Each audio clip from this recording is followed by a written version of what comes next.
राजीव, अब वीडियो की आगे अब जांच तो होगी, जो देखा जाएगा। चुनाव आयोग इसमें जांच बैठाता है। हुमायूं कबीर यहां मानहानि का मुकदमा दायर करने की बात कर रहे हैं, लेकिन इस वीडियो ने जो तूफान मचाया है, ये किसका गणित बिगाड़ रहा है? क्या वाकई इस वीडियो के जारी होने के बाद टीएमसी फायदे में दिख रही है और बीजेपी को बड़ा नुकसान? और अब एआईएमआईएम वो कहां नजर आ रही है?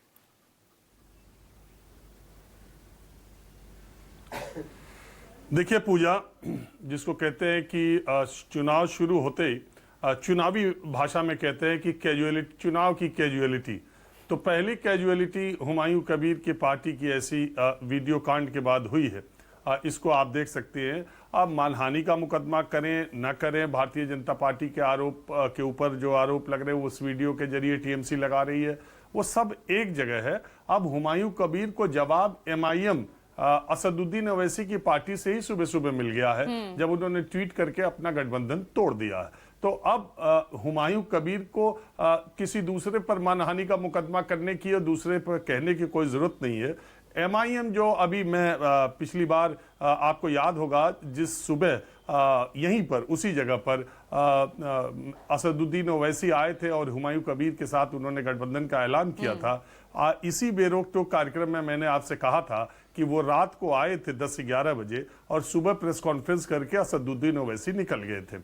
और हुमायूं कबीर और ओवैसी ने मुसलमानों की, अकलियत की, माइनॉरिटी की बात कह के कि आप उनके वोटों से इतने लंबे समय तक राज नहीं कर सकती। आपको याद होगा ओवैसी ने यह भी कहा था कि जब ममता बनर्जी सिंगूर का आंदोलन कर रही थी तो वामपंथी शासन में कैसे वो मोटरसाइकिल पर भागते दौड़ते ममता दीदी का समर्थन करने के लिए पहुंचे थे। तब तो ओवैसी बहुत अच्छे थे और अब ओवैसी खटक रहे।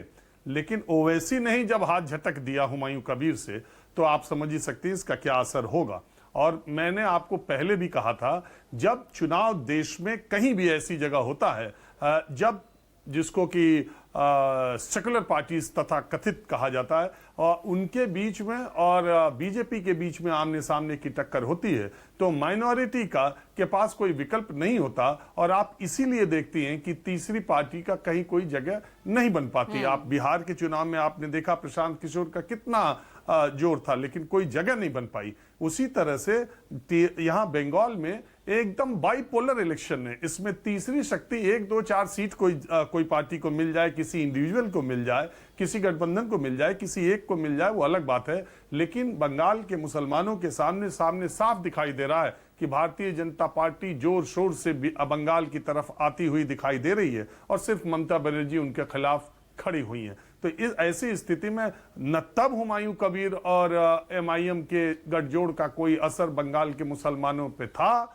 और न अब है ये, बल्कि हुमायूं कबीर के लिए ये वीडियो एक किरकिरी जरूर लेकर आया था। जो बातें इधर उधर कही जा रही थी वो वीडियो पर कैद हो गई। अब ये सही है या गलत है, इसका जवाब तो हुमायूं कबीर दे सकते हैं, लेकिन इसमें सत्यता का अंश हो सकता है। इसकी पुष्टि खुद एमआईएम ने कर दी और एमआईएम के ट्वीट ने, जैसे उन्होंने हुमायूं कबीर से अपना पलड़ा झाड़ा है, इसका मतलब कि उन्हें इसमें कुछ दिखाई दिया है। लेकिन इस आंच से और इस तपिश से एमआईएम अपने को दूर करना चाह, तुरंत उसने हाथ झटका है। लेकिन अब ये तो पर्दे के पीछे की बात है। अब हुमायूं कबीर इसमें बता सकते हैं, बीजेपी बता सकती है, जो कुछ भी है। लेकिन पहली कैजुअलिटी बंगाल चुनाव की तो हो गई।